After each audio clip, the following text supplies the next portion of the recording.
Doctor जय भगवान सिंह, प्रधानाचार्य, जनता इंटर कॉलेज कल्याणपुर। राष्ट्रीय महत्व का विषय राष्ट्रीय एकता, जो वर्तमान युग की एक ज्वलंत समस्या है। भारत एक लोकतांत्रिक गणराज्य है।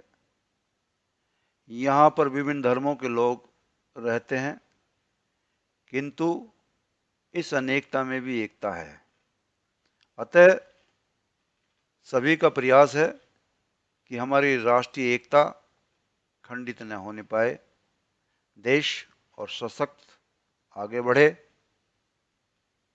राष्ट्रीय एकता का तात्पर्य है कि राष्ट्र के सभी घटकों में विभिन्न विचारों, विभिन्न आस्थाओं के होते हुए भी परस्पर आपसी प्रेम, एकता और भाईचारे का बना रहना।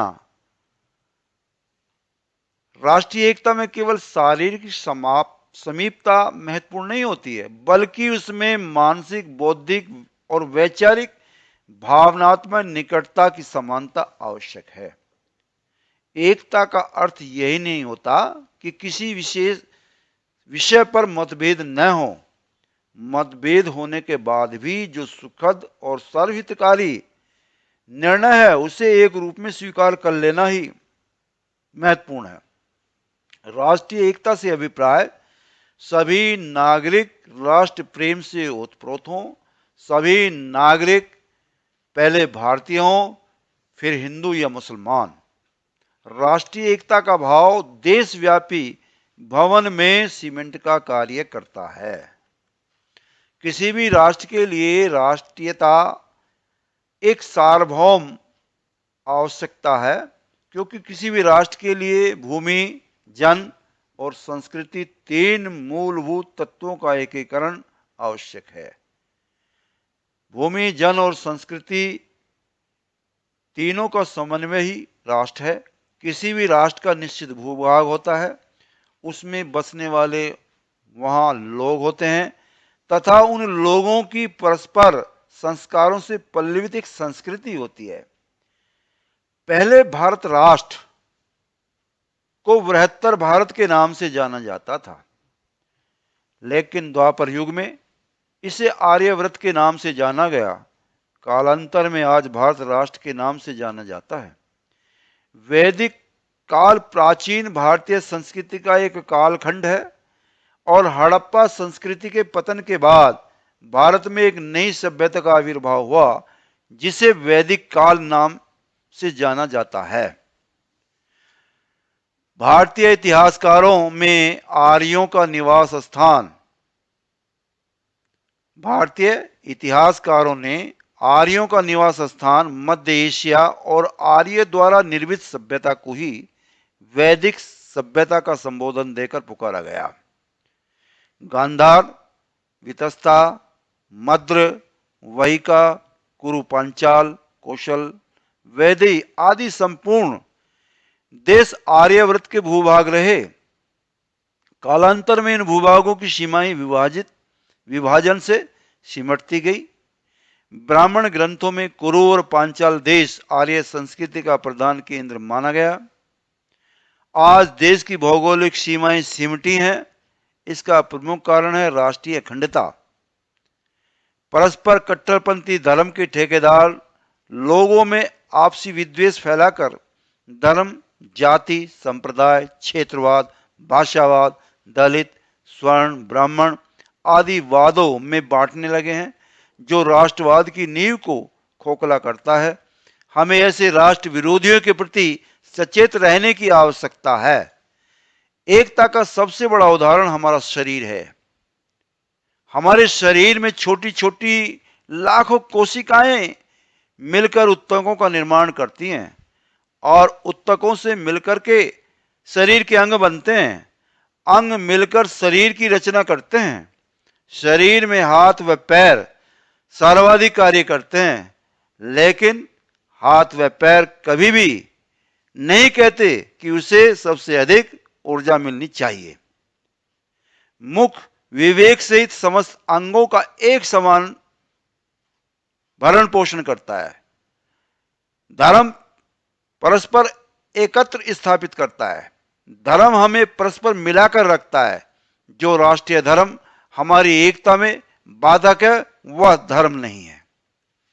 संसार में जन जल अग्नि को ही ले लीजिए, इन सबके अपने अपने गुणधर्म हैं। जल का गुणधर्म है शीतलता, अग्नि का धर्म है दहकना, पवन का धर्म है गतिशीलता देना। ये इन पदार्थों का प्रकृति या स्वभाव है। सृष्टि के संपूर्ण पदार्थ एक ही धर्म रखते हैं, अतः हमारा राष्ट्रीय धर्म भी एक ही होना चाहिए। परहित सबसे बड़ा धर्म है। राष्ट्रीय एकता और धर्म एक दूसरे के पर्याय है, न कि पृथक। जिस धरती पर हमने जन्म लिया है, जिसने हमारा पालन पोषण किया है, उसके प्रति हमारा कर्तव्य है कि हम इस पवित्र भूमि की रक्षा के लिए हर समय तत्पर रहें। हमें इसके लिए अपने प्राणों का उत्सर्ग करने में भी पीछे नहीं हटना चाहिए। एक बार एक राहगीर राह पर चला जा रहा था तो उसने देखा कि इस वृक्ष की जड़ में आग लगी है। सभी पक्षी वृक्ष पर बैठे हुए हैं, वहां से उड़ने का प्रयास भी नहीं कर रहे हैं। उस राहगीर ने अचंभे के साथ उन पक्षियों से प्रश्न किया। क्या कहा कि आग लगी इस वृक्ष को, जलते इसके पात, उड़ जाओ ये पक्षियों जब पंख तुम्हारे साथ। तो पक्षियों ने उस राहगीर को जवाब दिया कि फल खाए इस वृक्ष के गंदे कीने पात, अब यही हमारा धर्म है, जल मरे इसी के साथ। इस बात से उनकी राष्ट्रीयता की भावना उजागर होती है।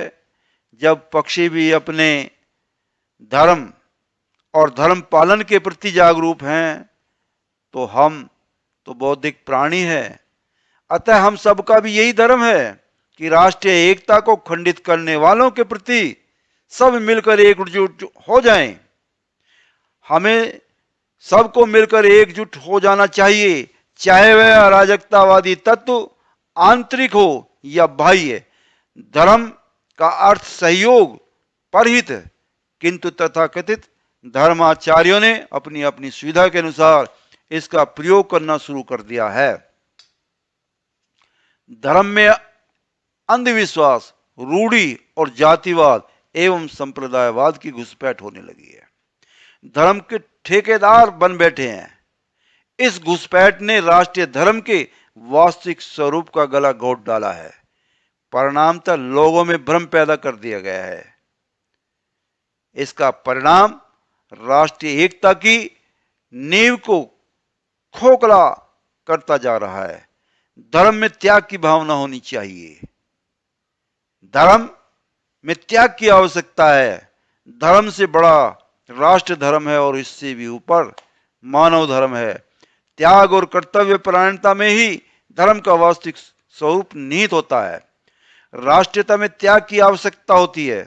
त्याग से धर्म की संकीर्ण दीवारें टूट जाती हैं।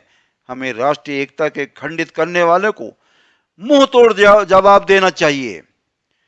देश में सन 1947, सन 1962, सन 1965, सन 1971 और सन 1999 के कारगिल घुसपैठ में राष्ट्रीय एकता को खंडित करने वाले को दंड देने के लिए धर्म की दीवारें आड़े नहीं आने दी। राष्ट्रीय एकता पुकार कर कह उठती है, अखंड देश की अखंड धरा पर हमें सदा रहे प्राणों से प्रिय भारत धरा। अखंड देश की अखंड धरा हमें सदा रही प्राणों से प्रिय भारत धरा। स्वतंत्र भारत के राजनीतिक एवं सामाजिक एकीकरण के लिए भारत विभाजन के समय सरदार पटेल ने के योगदान को कभी हम भुला नहीं सकते। उन्हीं के जन्म तिथि पर 31 अक्टूबर को संपूर्ण भारत में राष्ट्रीय एकता दिवस के रूप में मनाया जाता है। भारत के एकीकरण में केंद्रीय भूमिका निभाने के लिए पटेल को भारत का स्मारक व लौह पुरुष की संज्ञा दी गई है। एकता किसी भी राष्ट्र के विकास का मूल मंत्र है। राष्ट्रीय एकता को जागृत करने के लिए भारत के तत्कालीन गृह मंत्री राजनाथ सिंह ने 31 अक्टूबर सन 2014 में लौह पुरुष पटेल के जन्मदिन को राष्ट्रीय दिवस के रूप में मनाए जाने का राष्ट्र को संकल्प दिलाया और भारत के यशस्वी प्रधानमंत्री श्री नरेंद्र मोदी जी ने भी इसका समर्थन किया। राष्ट्रीय एकता के अभाव में भारतीय संस्कृति खंडित हुई है। एकता को खंडित करने वालों को राष्ट्रद्रोह और आस्तीन के सांप बनकर उसे ही डस रहे हैं। एकता को खंडित करने वाले राष्ट्रद्रोह और आस्तीन के सांप बनकर उसे ही डस रहे हैं। हमें आस्तीन के सांपों को बाहर निकालना होगा और उनसे सचेत रहना होगा।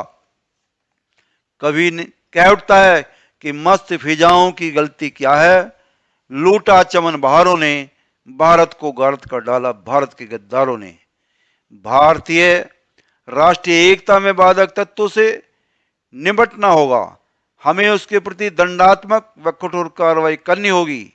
रामायण का एक प्रसंग प्रेरणादायक है। भगवान राम जब समुद्र पार जाने के लिए 3 दिन तक समुद्र से प्रार्थना करते रहे, रास्ता मांगते रहे, तब समुद्र ने उनकी बात को, उनकी विनती को अनसुनी किया। लक्ष्मण के कहने पर जब श्री राम ने अपना धनुष उठाया और अग्नि बाण से समुद्र को सुखा देने की बात कही तो समुद्र तुरंत प्रकट हुए। ठीक इसी प्रकार रामचरितमानस में लिखा गया है कि बिनु भय प्रीत हुई न गोसाई। क्या लिखा है? बिनु भय प्रीत हुई न गोसाई। समस्त भारतवासियों के राष्ट्रीय एकता के लिए आगे आना होगा और संकल्प भी लेना होगा। सभी राष्ट्र प्रेमियों को, बच्चों को, युवाओं को, वृद्धों को, सभी मिलकर के इस यज्ञ में आहुति देनी होगी। आओ मिलकर उपदेश करें, आओ मिलकर उपदेश करें, गुंजित वाणी में यह संदेश भरें, बिखरे फूलों से नहीं बनती माला, जब तक एक सूत्र उसमें नहीं डाला, जब तक एक सूत्र उसमें नहीं डाला। त्याग तपस्या की तपोभूमि पर जनगण में एकता का संधान करो, जनगण में एकता का संधान करो। आओ मिलकर सब आह्वान करें, आओ मिलकर सब आह्वान करें, मां वसुधा का जय जय गान करे, मां वसुधा का जय जय गान करे। जय हिंद, जय भारत, जय शिक्षक।